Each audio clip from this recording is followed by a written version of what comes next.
وَيْلٌ يَوْمَئِذٍ لِّلْمُكَذِّبِينَ، بربادی ہے اس دن جھٹلانے والوں کے لیے۔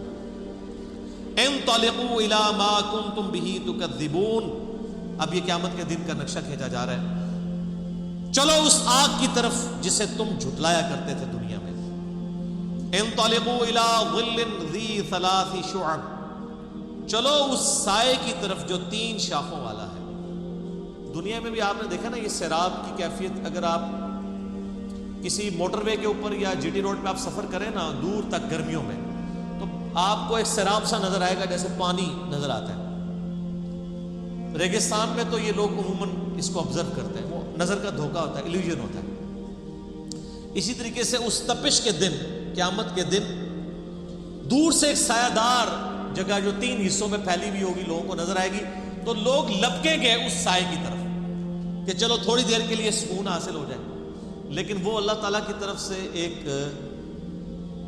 جنہوں سے پنجابی کہنا ہے کڑنگا ہوئے گا گھیرنے کے لیے، وہ سایہ نہیں ہوگا۔ ہائے ہائے، چلو اس سائے کی طرف، تو لوگ چل پڑیں گے کہ چلو ٹھنڈک لیں۔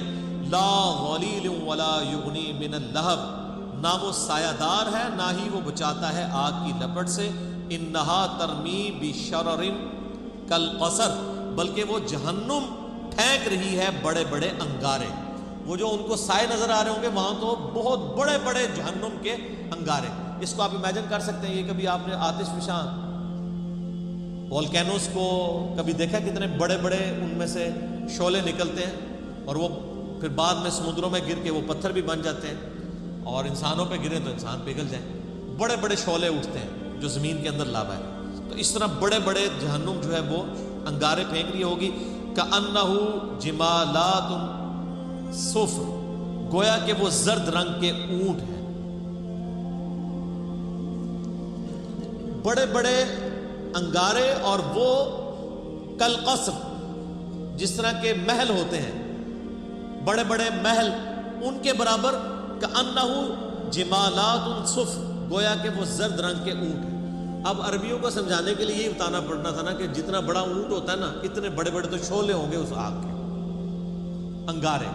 دنیا میں آپ چنگاری نکالتے ہیں تو اتنا صحیح ایک شعلہ نکلتا ہے نا، چھوٹی چھوٹی چنگاریاں نکلتی ہیں نا، کہیں بھی آپ پتھروں سے آگ لگائیں یا ماچس سے لگائیں تو چھوٹے چھوٹے ہی اس میں سے انگارے نکلتے ہیں۔ اور اگر اونٹ جتنے، زرد اونٹ، زرد کی مثال اس لیے دی تاکہ اس کے کلر کا بھی اندازہ ہو۔ وَيْلٌ يَوْمَئِذٍ لِّلْمُكَذِّبِينَ، تباہی ہو اس دن جھٹلانے والوں کے لیے۔ هَذَا يَوْمٌ لَا يَنطِقُونَ، يَوْمُ لَا يَنطِقُونَ، یہ ہے وہ دن جس دن وہ بول نہیں سکیں گے۔ وَلَا يُؤْذَنُ لَهُمْ فَيَعْتَذِرُونَ، نہ انہیں یہ اجازت ہوگی کہ وہ کچھ جھوٹے بہانے، کچھ عذر پیش کر سکیں۔ یہ چرب زبانیاں، لمبی زبان، یہ دنیا میں ہی ہے، آخرت میں کسی کی زبان نہیں چلے گی۔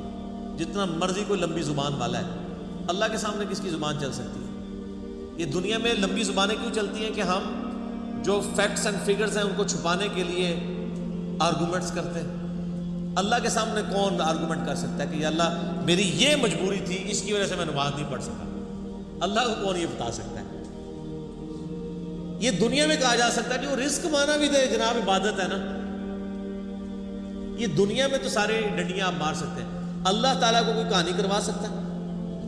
اللہ کو تو کوئی کہانی۔ تو اللہ فرماتا ہے کہ ان کو بولنے کی اجازت نہیں ہوگی، اور اس کی تفسیر تو پھر سورہ یاسین میں آتا ہے نا، الیوم نختم علی افواہہم وتکلمنا ایدیہم، ہم ان کے منہوں کے اوپر مہر لگا دیں گے، ان کے ہاتھ اور پاؤں، ان سے ہم کلام کریں گے، وہ ان کے کیے ہوئے اعمال کے اوپر گواہ ہوں گے۔ سورہ حمیم میں سجدہ میں آتا ہے کہ انسان اپنی کھال اور اپنے اعضاء سے کہے گا کہ تم تو میرے تھے، تم میرے خلاف ہی گواہی دینا شروع ہو گے، تمہیں کس نے زبان دے دی؟ تو کھال اور انسان کے جسم کے اعضاء بول کر کہیں گے ہمیں اس نے زبان دی ہے جس نے ہر ذی روح کو، ہر زندہ چیز کو زبان دی تھی۔ ان کا عذر قبول نہیں کیا جائے گا۔ وَيْلٌ يَوْمَئِذٍ لِّلْمُكَذِّبِينَ، تباہی ہے اس دن جھٹلانے والوں کے لیے۔ هَذَا يَوْمُ الْفَصْلِ، یہ ہے فیصلے کا دن۔ جَمَعْنَاكُمْ وَالْأَوَّلِينَ، جس دن ہم تمہیں بھی جمع کریں گے اور سارے اولین، اگلے جتنے گزر چکے تمام اگلوں اور پچھلوں کو اس دن جمع کر دیں۔ فَإِن كَانَ لَكُمْ كَيْدٌ فَكِيدُونِ، پس اگر تمہارے پاس کوئی چال ہے تو میرے خلاف چل کے دکھاؤ۔ ہائے ہائے ہائے یار، اللہ بڑا ڈاڈا ہے۔ یہ طنز کرنا اور اتنے سخت انداز میں گفتگو کرنا اسی لیے کہ انسان اپنے آپ کو درست کرتا ہے۔ اللہ تعالیٰ پھر قیامت میں فرمائے گا لو جمع ہو گیا، کر لو، آپ کوئی چال ہے تو چل کے بتاؤ۔ اور یہ اللہ کا کتنا کرم ہے کہ یہ جو اس وقت اللہ تعالیٰ کی طرف سے ٹانٹ اور تانا ملنا ہے انسان کو، وہ دنیا میں سنایا جا رہا ہے اور ویڈیو چلائی جا رہی ہے تاکہ اس دن کے آنے سے پہلے اس ٹانٹ سے، اس تانے سے تم بچ جاؤ۔ یہ اللہ کی کرم نوازی ہے۔ سورۃ المؤمن میں ایک بڑی زبردست آیت ہے، اسی کو ٹیکسٹ میں میں اکثر کوٹ کرتا ہوں، میرا یوٹیوب پہ ایک کلپ بھی ہے، کیا اللہ کو بھی تکلیف ہوتی ہے؟ سورۃ المؤمن کے شروع کی آیات میں سے اللہ تعالیٰ فرماتا ہے کہ ہم مجرمین کو جب قیامت والے دن عذاب دیں گے نا، پھر ان سے پوچھیں گے کہ آج تمہیں تکلیف ہو رہی ہے نا، آج اپنی جان سے تم بیزار ہو نا اس تکلیف کی وجہ سے؟ وہ کہیں گے ہاں۔ تو اللہ تعالیٰ فرمائے گا اس سے زیادہ ہمیں تکلیف ہوتی تھی جب دنیا میں تمہیں ہماری طرف بلایا جاتا تھا اور تم روگردانی کرتے تھے۔ یہ اللہ تعالیٰ کا انداز بتا رہا ہے، یعنی جس طرح ہم اپنی بھی لینگویج میں ایک بات کرتے ہیں نا، ہوں پتہ لگا ابو بچو جی، یہ کہتے ہیں نا، اب پتہ چلا بچو جی، یہ چھوٹے بچے کہتے ہیں۔ تو اللہ تعالیٰ اب پتہ چلا، جب دنیا میں تمہیں ہماری طرف بلایا جاتا تھا تم روگردانی کرتے تھے، تو ہمیں اس سے زیادہ تکلیف ہوتی تھی جو آج تمہیں اپنی جان سے ہوتی۔ تو اس میں میرا یوٹیوب پہ کلپ ہے کہ اللہ کو بھی تکلیف ہوتی ہے، یہ بلکہ پورا لیکچر سننے والا ہے، مسئلہ نمبر 196۔ فکر آخرت میں اس سے بہتر لیکچر میرا کوئی نہیں ہے، کاش میں دنیا میں واپس جا سکتا، یہ اس کا ٹائٹل ہے، جس میں میں نے سورہ سجدہ کی 11 آیات اور قرآن ریفرنس کے طور پہ کئی آیات کور کی۔ اللہ تعالیٰ فرمائے گا ہاں بھائی کوئی چال ہے تو چل لو، وَيْلٌ يَوْمَئِذٍ لِّلْمُكَذِّبِينَ، تباہی ہو اس روز جھٹلانے والوں کی۔ یہ 40 آیات میں اللہ تعالیٰ نے ذکر کیا ہے ان لوگوں کا جو اللہ کے نافرمان ہیں۔ اب قرآن پاک کا چونکہ ایک امتزاج ہے کہ وہ پھر پازیٹیو گفتگو اہل ایمان کے حوالے سے بھی کرتا ہے، سائملٹینیس کنٹراسٹ، لیکن آپ کو حیرانگی ہوگی کہ یہ آپ جو اہل ایمان کے حوالے سے ذکر آئے گا کہ ان کو جنتیں ملیں گی، اس میں پھر یہ آیت رپیٹ ہوگی، وَيْلٌ يَوْمَئِذٍ لِّلْمُكَذِّبِينَ۔ یعنی جنت کے ذکر میں بھی اللہ نے دوزخ کے ذکر کو داخل کیا ہے کہ دوزخ سے غافل نہیں ہو۔ ان المتقین فی ظلال وعیون، بے شک اللہ سے ڈر جانے والے لوگ سایوں اور چشموں میں ہوں گے اس دن، وفواکہ مما یشتہون، اور ان پھلوں میں ہوں گے جن کو وہ پسند کر رہے ہوں گے۔ کلوا واشربوا، اللہ تعالیٰ فرمائے گا مزے سے کھاؤ اور پیو، ہنیئا بما کنتم تعملون، ان اعمال کے صلے میں یہاں پہ خوب رچو اور بسو جو تم دنیا میں کیا کرتے تھے۔ اعمال کے بدلے میں سر، صرف نسبت کے بدلے میں نہیں، صرف کلمہ پڑھنے کے بدلے میں نہیں، اعمال کے بدلے۔ انا کذالک نجزی المحسنین، بے شک ہم اسی طرح کا بدلہ دیا کرتے ہیں نیکوکاروں کو۔ لیکن ویل یومئذ للمکذبین، جنت کے اندر بھی ذکر آ گیا۔ یہاں تو کوئی بوڑھا بھی ہوا ہے نا، اسے کہنا یار وہ خوف خدا کر لو، وہ کہتے ہیں جی تسی زندہ جا کے دباؤ، 70 سال کا بھی ہوگا، 80 سال کا بھی ہوگا نا، تو وہ ابھی جینے کی خواہش رکھ رہا ہوگا، تو کہہ رہا ہوگا کہ اچھا جی پھر مردابی آؤ جا کے، کچھ جنتی بھی گل کرو، صرف دوزخ کی گل۔ اللہ تعالیٰ نے یہ قرآن پاک میں اسلوب بتایا کہ یہاں پہ اب آپ یہ دیکھیں، یہ آیت 2 دفعہ ریپیٹ ہوگی جنتیوں کے ذکر میں بھی، اس لیے کہ تاکہ انسان کا قبلہ درست رہے۔ صرف جنت کی باتیں کرنے سے قبلہ درست نہیں ہو رہتا جب تک کہ جہنم کا ذکر نہ کیا جائے۔ کلوا وتمتعوا قلیلا انکم مجرمون، اب فوراً روئے سخن پھر واپس آ گیا ہے مجرمین کی طرف، ہلکا سی جنت کی سیر کرا کے واپس،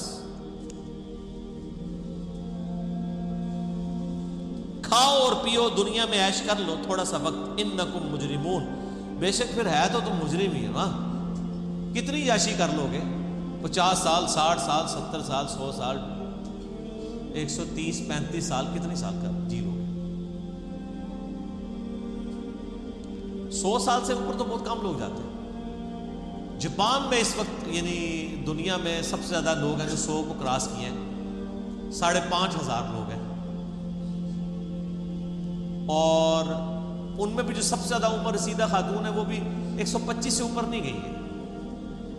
کتنا کوئی جی لے گا؟ سر دنیا میں کوئی 150 سال بھی جی لے، صرف قیامت کا دن جو ہے نا وہ 50,000 سال کا دن۔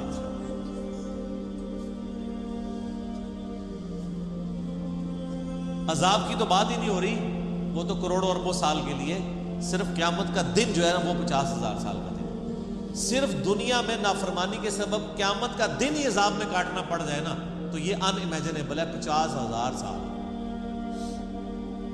اللہم اجرنا من النار، آمین۔ ویل یومئذ للمکذبین، تباہی اور بربادی ہو ان لوگوں کے لیے جو جھٹلایا کرتے تھے۔ وَإِذَا قِيلَ لَهُمُ ارْكَعُوا لَا يَرْكَعُونَ، اور جب انہیں کہا جاتا ہے کہ رب کے سامنے جھکو تو جھکتے نہیں ہیں۔ کیوں نہیں جھکتے؟ وہ کہتے ہیں کچھ بھی ہے یا اللہ تیرے محبوب کی امت سے، نمازیں پڑھنے کی کون سی ضرورت ہے؟ ابھی بھی یوٹیوب کے اوپر کتنے باعثین ہیں بڑے تگڑے قسم کے جو کلیئر کٹ آ کے یہ بیان دیتے ہیں کہ جی بس جو بندے نے کلمہ پڑھ لیا ہے، نبی علیہ السلام سے محبت رکھتا ہے، اب اسے کوئی ضرورت نہیں نماز روزہ کرنے کی، وہ جنتی ہو چکا۔ اور اس طرح کے جو واعظین ہیں نا، صرف ان کی تقریروں کے اوپر جو نعرے لگتے ہیں نا اور کہیں نہیں لگتے، کیونکہ سستی جنت بیچ رہے ہوتے ہیں۔ اچھا انسان بھی کتنے بیوقوف ہیں، خود اپنی آنکھیں بند کیے ہوئے ہیں۔ انسان اگر خود تھوڑا سا تفکر کرے وہ بھی سمجھ لے گا کہ یار ایسا کرنے سے کیسے ہو سکتا ہے۔ دنیا میں بغیر محنت کے مزدوری نہیں ملتی، اور اللہ جس نے پیدا ہی مزدوری کے لیے کیا تھا، مزدوری سے مراد وما خلقت الجن والانس الا لیعبدون۔ اور اس میں امام غزالی نے بہت زبردست بات احیاء العلوم میں کی میں سعادت میں لکھی ہے کہ اگر تم لوگوں کا یہ ڈھکوسلا مان لیا جائے نا کہ اللہ تعالیٰ نے یہ سب کچھ بس صرف ڈرائی اینڈ پہ چھوڑ ہی دینا ہے، کوئی کسی کا حساب کتاب نہیں ہونا، کسی کو عذاب نہیں ہونا، تو تم یہ کہنا چاہ رہے ہو کہ اللہ تعالیٰ اور اس کے پیغمبر دنیا میں ٹھٹا کرتے رہے ہیں ہمارے ساتھ، نعوذ باللہ۔ ظاہر ہے پورا قرآن دھمکیوں سے بھرا پڑا کہ نہیں کرو گے تو رگڑا لگ جائے گا، تو یہ سب مذاق ہوتا رہا؟ ایسا نہیں، تمہیں سمجھ نہیں آئی، یہ ٹھٹا نہیں ہے، یہ بہت سیریس معاملہ ہے۔ جب اللہ کے سامنے جھکنے کے لیے کہا جاتا ہے تو وہ جھکتے نہیں۔ وَيْلٌ يَوْمَئِذٍ لِّلْمُكَذِّبِينَ، تو بربادی ہے اس روز جھٹلانے والوں کے لیے۔ فَبِأَيِّ حَدِيثٍ بَعْدَهُ يُؤْمِنُونَ، اب اس قرآن کے بعد کس اور بات کے اوپر ایمان لے کر آؤ گے؟ یعنی قرآن میں اتنی واضح دھمکیاں آنے کے بعد ابھی بھی کسی چیز کا انتظار ہے کہ ہمیں کوئی اس طریقے سے آگے بات سمجھائے تو ہم سمجھ جائیں گے۔ اللہ تعالیٰ فرماتا ہے اس واضح دھمکی جو قرآن کی شکل میں نازل ہو چکی ہے، اس کے بعد اب کون سی چیز ہے جس کے تم انتظار میں ہو کہ اس کے بعد تم بات کو قبول کرو گے؟ جب اس کائنات کا مالک خود اپنے پیغمبر کے ذریعے اس کا کلام نازل ہوا ہے، وہ خود دھمکیاں لگا رہا ہے۔ یہ نبی علیہ السلام کا کلام نہیں ہے، کلام اللہ ہے، آپ کی مبارک زبان سے نکلا ہے، کلام تو اللہ کا ہے۔ اس سے بڑی کوئی چیز ہو سکتی تھی کہ اللہ تعالیٰ خود دھمکی لگائے؟ تو تب آپ کو یقین آئے اور مجھے یقین آئے، سب سے بڑی چیز یہی ہو سکتی تھی۔ تو اللہ تعالیٰ فَبِأَيِّ حَدِيثٍ بَعْدَهُ يُؤْمِنُونَ، کس بات پر اس کتاب کے بعد ایمان لاؤ گے تم لوگ؟ اللہ کا قرآن نازل ہونا، اس کی کتاب کا نازل ہونا، اور پھر صرف کتاب نہیں، اس کتاب کی پریکٹیکل اپلیکیشن۔ لَقَدْ كَانَ لَكُمْ فِي رَسُولِ اللَّهِ أُسْوَةٌ حَسَنَةٌ، قرآن مجسم، قرآن کا اگر کوئی ایک جسم بنایا جاتا ایک پریکٹیکل، تو نبی علیہ السلام کی مبارک ذات ہے، جو صحیح مسلم میں حدیث ہے۔ سیدہ عائشہ سے کسی نے پوچھا کہ نبی علیہ السلام کے اخلاقیات کیسے تھے، آپ علیہ السلام کے معاملات کیسے تھے، تو انہوں نے کہا قرآن نہیں پڑھتے، قرآن ہی نبی علیہ السلام کے اخلاق۔ یعنی قرآن کا مطلوب انسان اگر کوئی روئے عرض پہ ہے پریکٹیکل فارم میں، تو اللہ کے محبوب صلی اللہ علیہ وآلہ وسلم کی مبارک ذات ہے۔ پریکٹیکلی انہوں نے کر کے بھی دکھا دیا، سلیبس کی فارم میں کتاب دے بھی دی، اور قیامت تک کے لیے چھوڑ بھی دی۔